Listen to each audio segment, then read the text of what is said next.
there were a lot of unexpected things, not so much in the style of how things were written, but as I said, I told this story about the book dealer Driffield, who I'd known when I was a book dealer, and how he disappeared, and he'd been gone for 7 years, and I just floated that at the beginning of the book.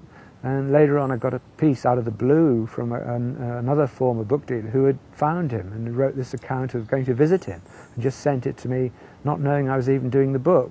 So I said, right, that's got to go in. Then I followed up on that, found him myself, and he agreed to send me some stuff. So he sent a huge pile of stuff which I edited, and a few bits of his own story went into the book. And there were accidents like that kind of happening all the time. But there was nothing, I think, in the style of what people sent to me that surprised me. It wasn't as if I felt anybody had a change of voice. I mean, some people say Patrick Keeler, the filmmaker, the little piece he put is almost a perfect sort of encapsulation of his procedure as a filmmaker. And the same thing with Andrew Cotting, who's a very different kind of filmmaker, much kind of wilder, freer spirited, less formal and fine-tuned as Keeler. And each of them sent in something that was just exactly in that style, as I'd expect.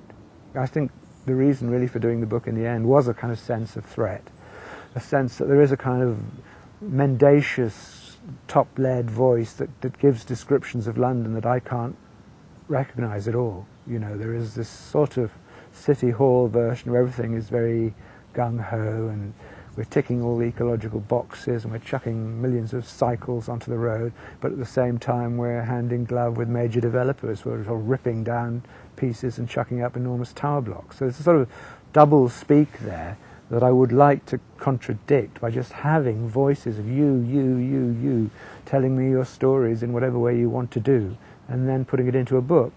And purposely I didn't put the name of the author, you know, at the start of each section, so there's no kind of star system operating. You have to just take the piece on its own terms, and at the end it will have in a sort of small bracket who wrote it. And so essentially that's how it works, that's the principle. I think some of the pieces had a very strong kind of dystopian flavour. I think Tibor Fischer's story is obviously someone who's almost reached the limits of his capacity to cope with the city.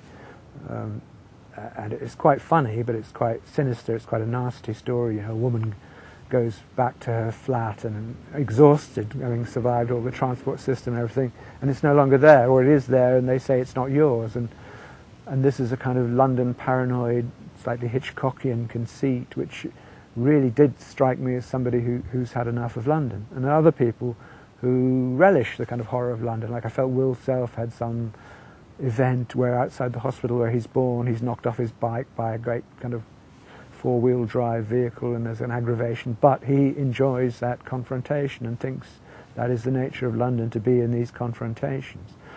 So you get that, you get both sides of that very, very strongly. And I think at the end of the day, what comes over is a menacing city, and a city that if you're not firing on all cylinders, if the batteries aren't right up, you will be overwhelmed and swept away. And a sense of a powerful longing for elements of the past, and yet at the same time it's not sentimental or nostalgia. You just believe that there were extraordinary things that happened to you within the city, and to think back on them is to live in a kind of dream or reverie that keeps the glories of the place alive. I mean, if we're in this park here, we're not escaping the city, but we are having a kind of moment of respite, which allows us to contemplate and have a kind of conversation of a particular kind. I think we kind of do need to evolve these new kinds of fiction, or new kind of writing that involves fiction and documentation. Because I think that kind of London novel, say Brick Lane or something, which is like almost like a kind of soap opera version that you follow one, it's a family thing, and it tells a particular story.